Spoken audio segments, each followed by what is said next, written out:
आज हम बात करेंगे गेहूं की फसल में हमें जिंक का प्रयोग किस विधि से किस तरीके से करना चाहिए।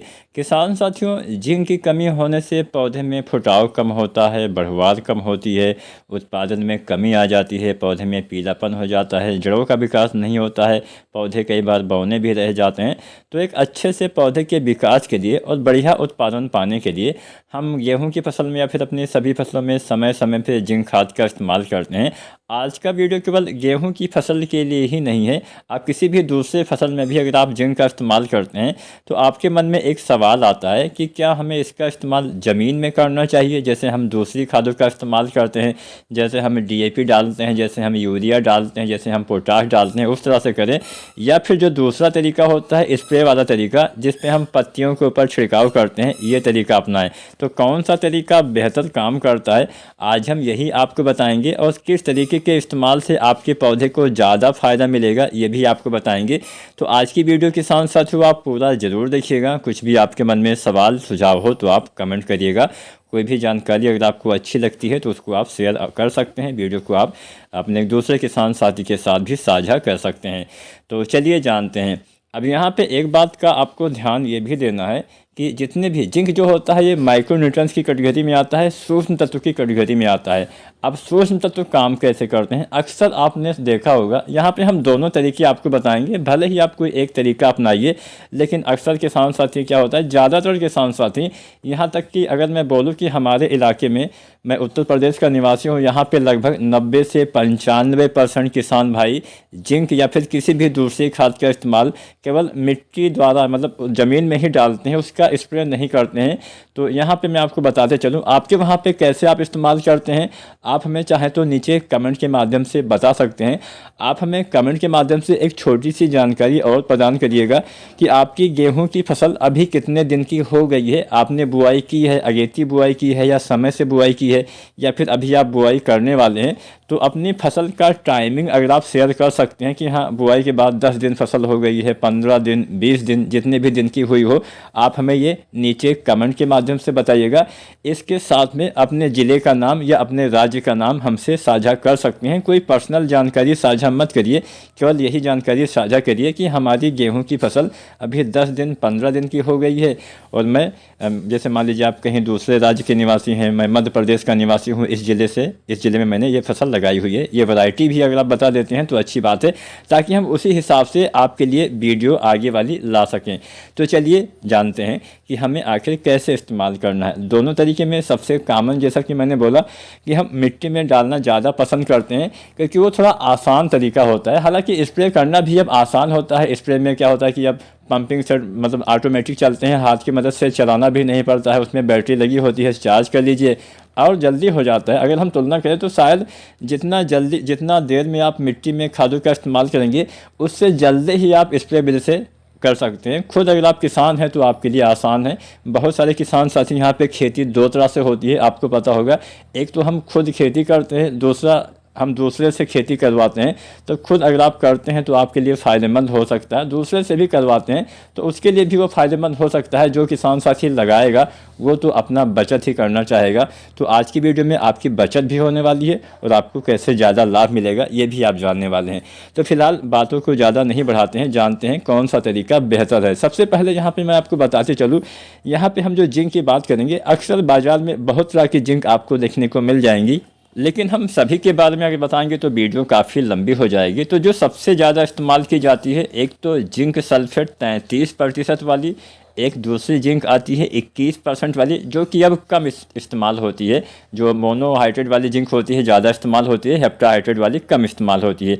एक जिंक आती है चिलेटेड वाली जो 12% में आती है, दूसरे फार्मूले में भी आती है, लेकिन 12% वाला ज़्यादातर किसान साथी इस्तेमाल करते हैं, जो EDTA रूप में होती है, चिलेटेड रूप में।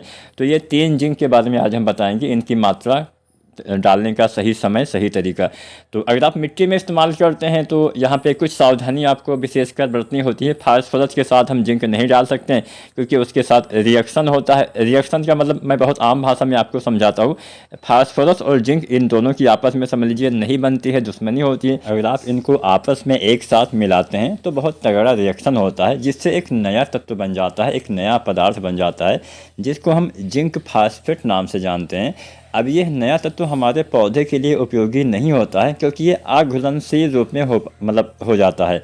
हमारे पौधे केवल उन्हीं तत्वों को ले पाते हैं जो घुलनशील रूप में होते हैं। अघुलनशील तत्व पौधे को नहीं मिल पाता है। आपकी मिट्टी में फास्फोरस भी रहेगा, आपकी मिट्टी में जिंक भी रहेगा, लेकिन अघुलनशील रहेगा। इसलिए हम फास्फोरस वाली किसी भी खाद के साथ हम जो है जिंक का इस्तेमाल नहीं करते हैं।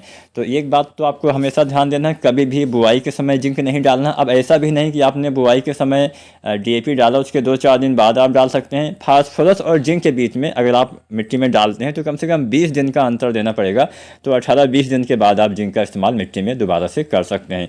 तो इसलिए ना तो बुआई से पहले डालना है, ना ही बुआई के 20 दिन के अंदर आपको जिंक डालना है। अगर आप जिंक का स्प्रे करते हैं तो सबसे बढ़िया है कि जब आप पहला पानी लगाते हैं, जब आप यूरिया डालते हैं, तो यूरिया के साथ आप जिंक का इस्तेमाल करिए। जो जिंक सल्फेट आती है 33% वाली, 5 किलो से लेकर 7 किलो पर एकड़ के हिसाब से इस्तेमाल करिए। अगर आप जिंक सल्फेट 21% वाली का इस्तेमाल करते हैं तो 8 किलो से लेकर 10 किलो पर एकड़ के हिसाब तक इस्तेमाल कर सकते हैं। तो ये तो हो गया पहला तरीका जिसमें हम ज़मीन में, मिट्टी में अपनी जिंक का इस्तेमाल करते हैं। अब जानते हैं दूसरा तरीका। किसान साथियों, आजकल क्या होता है कि हम आसानी से सभी चीज़ें उपलब्ध हो जाती हैं। अगर हम जिंक की बात करें तो जिंक का इस्तेमाल अगर आप स्प्रे विधि से करते हैं तो एक तो इसकी जो उपलब्धता है पौधे के लिए वो काफ़ी बढ़ जाती है। बढ़ कैसे जाती है? भले ही आप फास्फोरस के साथ जिंक का इस्तेमाल ना करें, लेकिन ऐसी भी बहुत सारी चीज़ें होती हैं जिससे जो माइक्रो न्यूट्रिएंट्स होते हैं, जो सूक्ष्म तत्व होते हैं, इनकी उपलब्धता कम हो सकती है। जैसे मान लीजिए आपकी मिट्टी का पीएच वैल्यू ज़्यादा है, ज़्यादा पीएच होने पे भी ये अघुलनशील हो जाते हैं। इसके साथ साथ कोई दूसरी हमने गलतियां कर दी, कुछ भी ऐसा वैसा डाल दिया तो भी नुकसान। और वैसे भी मान लीजिए आपने अच्छे तरीके से डाला, आपने ना तो आपकी मिट्टी का पीएच ज़्यादा है, ना ही आपने किसी फास्फोरस वाली खाद के साथ डाला है, तो भी बहुत ही कम लाभ इसका पौधे ले पाते हैं। अगर हम इसका स्प्रे करते हैं तो इसका अधिकतम लाभ पौधे को मिल पाता है। तो इसीलिए मैं बोलता हूं कि केवल नाइट्रोजन, फास्फोरस और पोटास, ये 3 हमारे मुख्य तत्व होते हैं, इनका उपयोग आप मिट्टी में कर दीजिए। वो भी आप बेसल डोज वाली, आजकल nano DAP, nano urea, nano potash वगैरह भी आ ही जाएगा। तो आजकल आप जो बेसल डोज वाली खाद होती है, केवल उन्हीं को आपको मिट्टी में डालना है। बाकी की भले ही आप यूरिया डालिए, चलिए अलग की बात है, लेकिन हाँ बाकी जो ये सूक्ष्म तत्व होते हैं, जिंक हो गया, बोरोन हो गया, मैग्नीशियम हो गया, मैग्नीज हो गया, तमाम चीज़ें हो गई, फेरस सल्फेट वगैरह हो गया, इन सब का इस्तेमाल अगर आप स्प्रे विधि से करते हैं तो इसका लाभ ज़्यादा मिलता है, इसकी मात्रा कम लगती है और आपको फ़ायदा भी ज़्यादा मिलता है। अब कैसे लाभ मिलता है? मान लीजिए हम सीधी सीधी बात करते हैं 33% वाले जिंक की। तो 33% वाला जिंक अगर आप मिट्टी में डालते हैं तो उसकी जो मात्रा लगने वाली है वो कम से कम 5 किलो ही हम मान के चलते हैं, 5 केजी। अब 5 केजी आपने 33% वाला डाला, 5 से 7 किलो आपको डालना होता है। लेकिन अगर आप स्प्रे करते हैं तो स्प्रे करने में 33% वाला आपको केवल 750 ग्राम एक बार में लगेगा। यहाँ पे ध्यान आपको ये देना है कि आपको ये जो स्प्रे है आपको कम से कम 2 या 3 बार करना पड़ेगा। तो वही 15-20 दिन के अंतराल पे आप करिए। तो हम सिंपल सा पहले पानी पे, दूसरे पानी पे बाली आने से पहले इसका इस्तेमाल करते हैं। तो अगर हम 3 बार भी 33% वाला जिंक डालेंगे तो कुल मात्रा 2 किलो 250 ग्राम के आसपास, मतलब 700 ग्राम से 750 ग्राम लेते हैं। तो वही मान के चलिए कि हाँ 2 किलो या 2.25 किलो आप मान सकते हैं, 2 किलो 250 ग्राम मात्रा लगने वाली है। तो तब भी आपका तो आधा मात्रा बच जाता है, यानी तब भी आपकी बचत होने वाली है और इसका जो उपयोग है आपके पौधे ज़्यादा कर पाएंगे। हालांकि एक बात का ध्यान ये देना कि जो आप मिट्टी में जिंक डालते हैं वो काफ़ी लंबे समय तक काम करता है, लेकिन अगर आप स्प्रे करते हैं तो कम समय तक काम करता है, इसलिए हमें 2-3 बार स्प्रे करना पड़ता है। तो चलिए सबकी हम मात्रा बता देते हैं। अगर आप 33% वाला जिंक डालते हैं या फिर 21% वाला जो जिंक सल्फेट आता है, कोई भी जिंक सल्फेट अगर आप इस्तेमाल करिए तो सिंगल जिंक आप नहीं डाल सकते, इसके साथ आपको दानेदार यूरिया 1 से 2 किलो या 3 किलो 4 किलो तक मिला सकते हैं। अपनी फसल में पीलापन है तो 3-4 किलो, अन्यथा 2 किलो मात्रा पर्याप्त रहेगी। तो दानेदार यूरिया घोल के मिलाइए, या फिर दूसरा आपके पास तरीका है, बुझे हुए चूने का पानी इस्तेमाल करिए। बाजार से चूना लाइए, उसको पानी में भिगो दीजिए, शाम को भिगोया, मतलब 10-12 घंटे भिगो के रखिए। उसके बाद जो सुबह पानी बचा उसी पानी को आपको छान लेना है किसी भी कपड़े की मदद से, छन्नी की मदद से, और वही पानी में आप जो है जिंक का इस्तेमाल कर सकते हैं। सिंगल जिंक 33% वाली या 21% वाली, यानी जिंक सल्फेट को हम सिंगल नहीं डाल सकते, यूरिया या बुझे हुए चूने का पानी इस्तेमाल करना पड़ेगा। तो 35% वाले एक बार में 750 ग्राम, 700 ग्राम से 750 ग्राम। अगर आप 21% वाले जिंक का स्प्रे करते हैं तो एक बार में 1 किलो मात्रा लगने वाली है। और अगर आप एक जिंक जो मैंने बताया था 12% वाली EDTA आती है, उसका हम विशेषकर स्प्रे के लिए ही इस्तेमाल करते हैं। वो थोड़ा ज़्यादा काम करती है क्योंकि वो चिलेटेड रूप में होती है।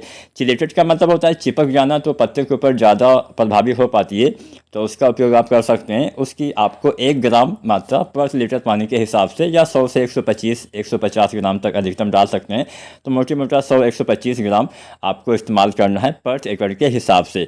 तो यहाँ पे हमने तीनों जिंक के बारे में आपको बता दिया। समय आप जान ही गए होंगे, पहले पानी पे, दूसरे पानी पे, बाली आने से पहले या 20 उस दिन के अंतराल पे आप हर बार इस्तेमाल कर सकते हैं। तो अच्छा फ़ायदा इससे आपको मिल जाएगा। वीडियो जानकारी पसंद आई हो तो वीडियो को लाइक करें, अपने किसान भाई के साथ वीडियो शेयर करिएगा, और चैनल को सब्सक्राइब नहीं किया है तो आप SRJ खेती चैनल को सब्सक्राइब करिए।